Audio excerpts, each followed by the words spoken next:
So ready na tong kuan guys, tuog ato na siyang ibutang din init man ning kaldero.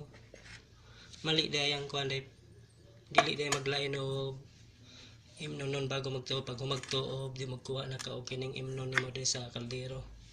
Ana day procedure nalimot ko. Butang na to diri. Pagkahuman na ni magkuan ako musod ako sa habol. Magbukot na ko. Okay, prepare naton tuob. Kini akong lingkuranan. Ang pagbukas sa pagtuob, hinay-hinayon pagbukas ang kaldero. Dili ingon ibuo kay masunog inyong panit. Duol sa inyong kuan. Lubot. Ay ang kini hinay-hinay lang yun. Gamay lang bukas antod nga makaya nimo ang init. Dahan-dahan lang hinay lang yun ana. Antod nga babukas siya tanan. Ana ang pagtuob. Unya dapat magbukot og habol. Ang mata dili apilon, ipagawas na siya. Kay madaot mapasmo inyong mata, mawa inyong pananaw. Ana ang pagtuob ha.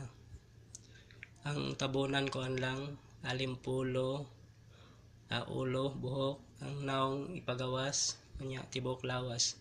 Dapat walay sungaw sa inyong habol para ang halis nga gikan sa kaldero maadto sa inyong lawas para masingtan mo. Okay? So magsugod na ko og tuob.